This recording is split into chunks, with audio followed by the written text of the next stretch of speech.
मुळात जो तथाकथित वाद जो निर्माण झालेला आहे आणि याला माझ्या वक्तव्याच्या अनुषंगानं जी भाजप गरळ ओकते आहे त्यांना मला स्पष्ट शब्दामध्ये शिवाजी महाराज आपल्याकडून शिकण्याची आवश्यकता नाही हे या ठिकाणी मी अत्यंत विनम्रतेने आणि तेवढ्याच स्वाभिमानाने या ठिकाणी सांगू इच्छितो. हिंदवी स्वराज्याचे संस्थापक छत्रपती शिवाजी महाराज ही महाराष्ट्राची आमची काँग्रेसची आणबाण शान आहे. त्यांचा पराक्रम अद्वितीय आहे आणि त्यांच्या पराक्रमाच्या अनुषंगानं हिंदवी स्वराज्य निर्माण झालंय आणि त्या स्वराज्याची प्रेरणा थेट स्वरूपामध्ये आपल्या संविधानापर्यंत आहे.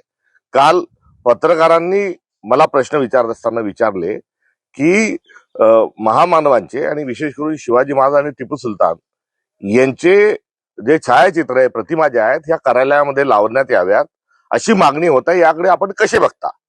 या प्रश्नाच्या उत्तरादाखल माझं जे उत्तर होतं ते हे होतं की शिवाजी महाराजांनी जो स्वराज्याचा विचार दिला त्याचाच आदर्श हा टिपू सुलतानने घेतला आणि टिपू सुलताननी तो आदर्श घेऊन इंग्रजांच्या विरोधात ते लढले आणि त्या अनुषंगाने या प्रतिमा ज्या आहेत ह्या सोबत लागण्याच्या अनुषंगानं समकक्षतेच्या अनुषंगानं माझं हे वक्तव्य केलेलं आहे.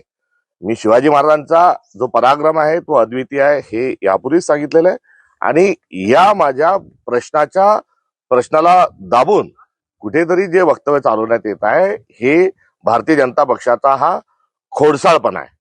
देवेंद्र फडणवीस यांची तुलना मी औरंगजेबाशी केली तेव्हा ते म्हणाले मी त्यांना ओळखत नाही.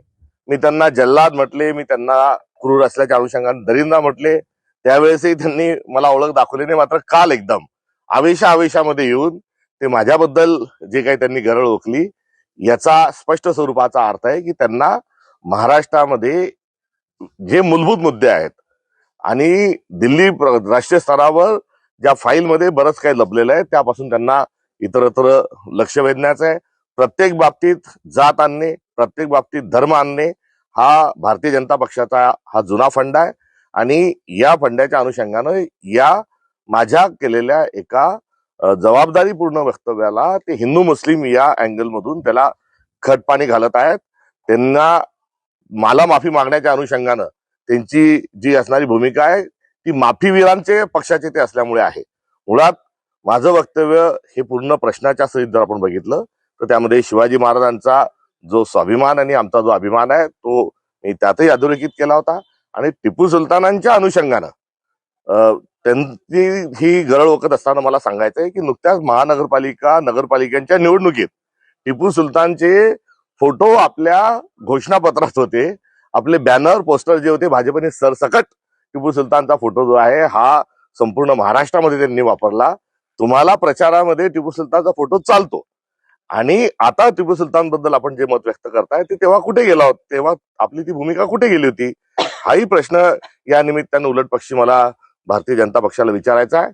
आज काही याचा एक मुद्दा म्हणून काही काँग्रेसच्या पक्ष कार्यालयावर मोर्चे आणण्याच्या अनुषंगाने देखील कुठेतरी भारतीय जनता पक्ष हा सक्रिय असल्याचं कळतं. तर 17 तारखेला माझे पुतळे देखील ते जाळणार आहेत अशी देखील माहिती मला प्राप्त होत आहे. मात्र माझा पुतळा जाळण्याच्या ऐवजी सावरकरांनी छत्रपती शिवाजी महाराजांनी हिंदवी स्वराज्य स्थापन केलं ते करत असताना शिवाजी महाराज यायला म्हणजे कावळा बसायला आणि डांग तुटायला असं जे वक्तव्य केलं होतं आणि त्या वक्तव्यासोबत शिवाजी महाराजांच्या संदर्भात अधिकचे जे चुकीचे सावरकरांनी वक्तव्य केले होते त्या अनुषंगाने त्यांचे पुतळे भारतीय जनता पक्ष जाळणार आहे का हाही माझा प्रश्न आहे. सोबतच कोश्यारी जे आहेत हे शिवाजी महाराजांबद्दल इतकं विकृत बोलले आणि ते विकृत बोलत असताना त्यांचे आपण पुतळे जाळणार आहात का हा देखील प्रश्न या निमित्ताने मला उपस्थित करायचा आहे. देवेंद्रजी, आपण अमरावतीमध्ये भारतीय जनता पक्षाने थेट एमआयएमचे मतदान घेतलं. चंद्रपूरमध्ये एमआयएमच्या मदतीनं आपण आपला महापौर बसवला. थोड्या तिडक्याने महाराष्ट्रभर 21 ठिकाणी एमआयएम सारख्या जातीवादी पक्षासोबत आपण आघाडी करता, युती करता, मदत करता.